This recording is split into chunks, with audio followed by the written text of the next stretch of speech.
Hoje, a gente tem boa parte das empresas são oriundas desse cara aqui, ó, comando e controle, onde eu faço a gestão do processo. Eu preciso fazer a gestão do processo. O processo é mais importante. Então eu dou um comando para aquele processo e controlo se o processo está ok. Então, teoricamente, a confiança que eu tenho é mínima nas pessoas. Então eu faço um retrabalho. Eu comando, controlo e, do outro lado, eu checo para ver se esse controle está certo. Então existe um desperdício. E como é que são formados esses líderes nessa época? Ah, o cara é um ótimo técnico, um ótimo executor. Vou promovê-lo para gestor. E aí vem as grandes dificuldades que as empresas têm, né? As grandes dificuldades em relação a, mas essa pessoa não tinha habilidade comportamental. Ele não tem habilidade de relacionamento com pessoas. Lógico, a pessoa foi reconhecida, foi valorizada pelo que fazia, na reprodução do que ele precisava entregar de resultado. E aí, pela sua competência, o seu reconhecimento, lhe rendeu uma promoção. Ele virou gestor. Só que sem habilidade nenhuma. Esse é o primeiro problema. Otávio, eu vou responder as perguntas e os comentários no final para a gente debater, porque tem algumas provocações importantes ainda para fazer para a gente não perder o fio, tá bom? Então, comando e controle e gestão de processo. Aí quando você fala de alinhamento e autonomia, é um processo totalmente diferente. Toda a estratégia da empresa é alinhada com as pessoas. Eu tenho um alinhamento com todo mundo. E eu dou autonomia para as pessoas com responsabilidade. Eu faço uma gestão por contexto. O que é uma gestão por contexto? Eu tenho uma necessidade de entrar no mercado Y. Toda empresa sabe, e aí eu não tenho aquela questão departamentalizada, e eu faço os processos interagirem para aquele mesmo objetivo. Então eu dou autonomia com responsabilidade, faço a gestão do contexto. Aqui eu estou fazendo com que as pessoas já comecem a entender as suas responsabilidades em função da estratégia, sabem o porquê estão fazendo aquilo, são cobrados pela responsabilidade e não pelo processo. Então é mais pelo resultado do que pelo processo. Isso está acontecendo uma mudança em várias empresas, várias multinacionais estão mudando. Esse processo de alinhamento, eu tenho um amigo que tem uma empresa em Vinhedo, que é uma multinacional, e ele fez 3 células. Estratégica, tem um líder na célula estratégica, uma célula tática e uma operacional. O líder são direcionadores, eles não são voto vencido em tomada de decisão. Né? Eles não têm votos de Minerva. E aí o que acontece? Essas estratégias, toda estratégia é alinhada com todo mundo, independente do departamento que as pessoas estão. As decisões feitas pela célula estratégica. A tática na união dos departamentos, contabilidade, financeiro, RH, todo mundo junto, tomando decisão para aquele objetivo estratégico, e o operacional também. Então, da mesma forma. Ok? Então, essas 3, o poder de decisão operacional se o cliente tem um problema, é a célula operacional que vai decidir. Não tem que subir para ninguém, não.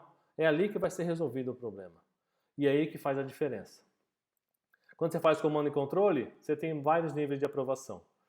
Por exemplo, a diferença entre comando e controle e alinhamento e autonomia. Comando e controle, eu tenho que fazer uma prestação de contas. Eu tenho aprovações a serem submetidas para só depois eu conseguir recuperar ou receber a minha prestação de conta, o valor correspondente a ela. Na autonomia, eu presto e recebo. O que eles pregam na autonomia e alinhamento? É que 0,1% normalmente é o que representa um público que vá ferir os valores da empresa. Mas eu vou prejudicar 99,9%. Não, eu vou acreditar nas pessoas e vou tratar isso separadamente. Então a exceção não vira regra. O que a gente está acostumado é que a exceção vira regra na maioria das empresas. A gente cria burocracias, controles e assim por diante. Então, tirando esses contextos, controle e comando, necessidade contínua de controlar as pessoas, porque não existe confiança. Alinhamento e autonomia, necessidade de controlar a responsabilidade das pessoas, porque elas estão alinhadas sobre o contexto que ela é inserida. E aí, uma outra provocação interessante, lá atrás a gente tinha uma empresa onde precisava cuidar dos processos rotineiros de recursos humanos. Aí tinha o departamento pessoal, que era mais uma burocracia, mais um processo de execução, ele estava totalmente desvinculado da operação. A operação, controle de processo, comando e controle, e aí quem cuidava das transações era o departamento pessoal. Depois, ao longo do tempo, aí o segundo quadrante aqui, veio a área de recursos humanos, que começou a perceber a necessidade de olhar mais de perto para as pessoas, de motivação, de entender a necessidade das pessoas. Então, da mesma forma, a área operacional ainda fora o gestor sem ter essa responsabilidade e RH, recursos humanos, completando essa necessidade para poder ficar mais próximo das pessoas. A evolução disso veio a questão do business partner, né? Que é uma conexão mais próxima do gestor para a gestão da sua equipe. Então, alguma capacitação através do gestor, mas também uma intervenção através do business partner com o mesmo objetivo. Então, o líder já é mais envolvido no processo, né, de análise comportamental, de estudo das pessoas e começa a interagir com eles.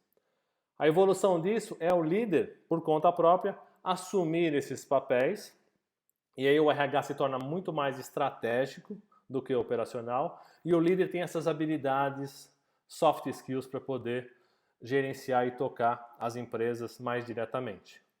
Então, evolução do business partner para a liderança assumindo a responsabilidade. E a próxima tendência é o colaborador SA, que é você pensar que o Coleone SA trabalha numa empresa XSA.